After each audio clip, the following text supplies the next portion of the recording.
रोजाना यूपी चुनाव का अपडेट जानने के लिए क्लीन न्यूज यूपी को सब्सक्राइब करना बिल्कुल ना भूलें। तो चलिए जानते हैं आज की 10 बड़ी खबरों को।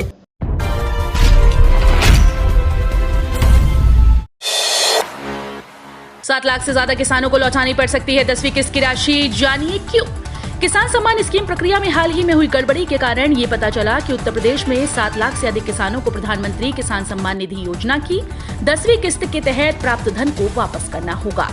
एक समाचार पत्र की रिपोर्ट के अनुसार यूपी के जिन किसानों के पैसे वापस करने की संभावना है, वे या तो अन्य स्रोतों से कमाई के लिए आयकर का भुगतान कर रहे हैं या पीएम किसान योजना के तहत नकद लाभ प्राप्त करने के पात्र नहीं हैं।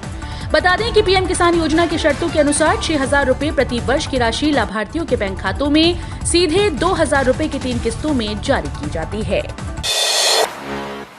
जनता को धोखा, योगी के मंत्री ने किया आधे अधूरे पुल का उद्घाटन तो भड़क उठी सपा।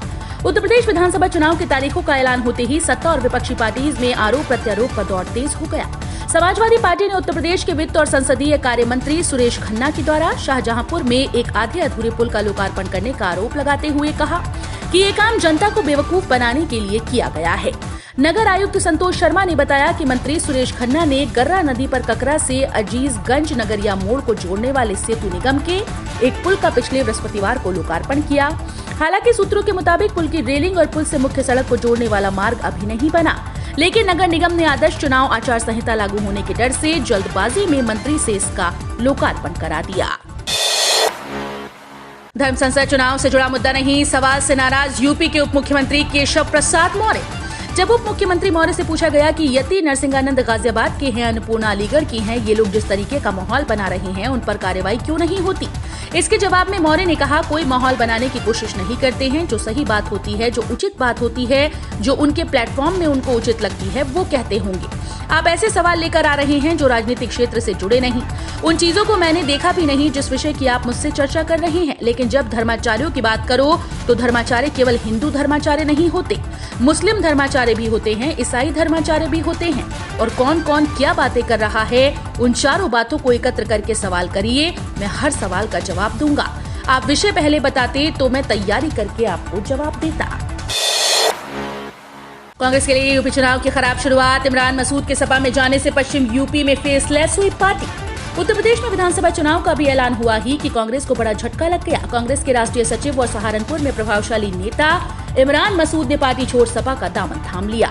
पश्चिमी उत्तर प्रदेश में शुरुआती 2 राउंड में मतदान होना है। ऐसे में मुस्लिमों के बीच पहचान रखने वाले इमरान मसूद का जाना पार्टी के लिए बड़ा झटका है। यूपी वेस्ट यूपी में कांग्रेस के पास कोई चेहरा नहीं है। बीजेपी नेता ने समझाया, सीएम योगी के 80% बनाम 20% के फॉर्मूले का गणित, बोले आप हंस क्यों रहे हैं। उत्तर प्रदेश विधानसभा चुनाव से पहले यूपी के मुख्यमंत्री योगी आदित्यनाथ के 80 बनाम 20 वाले बयान को लेकर सियासी बवाल खड़ा हो गया। बीजेपी नेता आलोक वत्स ने योगी के बयान को मुस्लिमों से जोड़ने की निंदा की और स्पष्ट किया कि 20% में अपराधी और पाकिस्तान समर्थकों समेत अन्य शामिल हैं।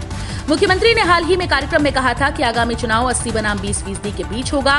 दरअसल उनके द्वारा बताए गए आंकड़े मोटे तौर पर उत्तर प्रदेश में हिंदुओं और मुसलमानों के अनुपात से मेल खाते हैं।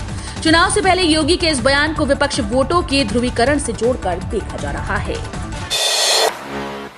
अखिलेश का अंधविश्वास, नोएडा वाले डर पर सपा अध्यक्ष ने कबूल किया सच।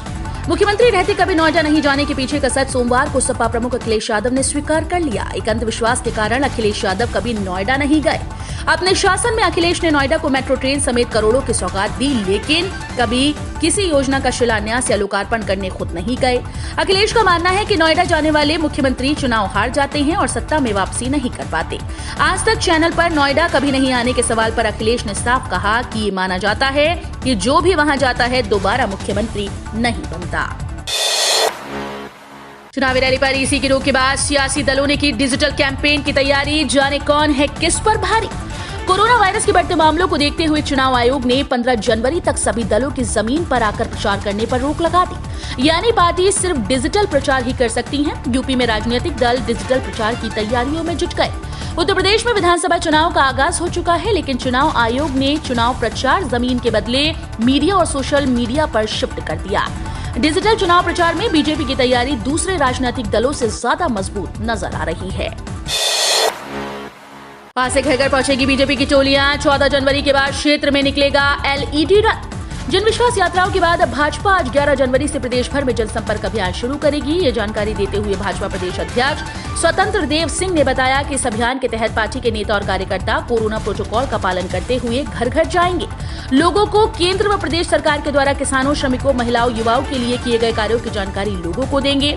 लोगों को बताएंगे कि प्रदेश सरकार ने कैसे अपराधियों पर नकेल कसी, बेघरों को आवास मुहैया कराए, घर घर बिजली पानी पहुंचाने के लिए प्रयास किए और किसानों के जीवन को खुशहाल बनाया है। कोरोना ने बढ़ाई सरकार की चिंता। पीएम मोदी आज शाम 4 बजे करेंगे मुख्यमंत्रियों के साथ बैठक। देश में कोरोना महामारी का प्रसार खतरनाक तरीके से बढ़ता जा रहा है। ऐसे में केंद्र सरकार से लेकर राज्य सरकारें मौजूदा स्थिति को देखते हुए नए दिशा निर्देश जारी कर रही हैं। शादी से लेकर अंतिम संस्कार तक में लोगों की संख्या सीमित की जा रही है। इस बीच संसद से जुड़ी जानकारी सामने आई कि यहाँ के 400 कर्मचारी कोरोना संक्रमण के शिकार हो गए, जिसके चलते बजट सत्र के संचालन को लेकर मुश्किलात बढ़ गई हैं। वहीं नई दिल्ली में 24 घंटे के भीतर कोरोना वायरस के 19,166 नए मामले सामने आए। प्रदेश में अब संक्रमण दर 25% पर पहुंच गई। सभा को भारी बढ़ाया, बीजेपी को कितनी सीट्स, आया एक और ओपिनियन पोल। उत्तर प्रदेश में भारतीय जनता पार्टी फिर सत्ता हासिल करने में कामयाब रहेगी या समाजवादी पार्टी बाजी पलट देगी, या फिर कांग्रेस या बसपा पिछले चुनाव के खराब प्रदर्शन के उलट इस बार कोई चमत्कार कर पाएंगी।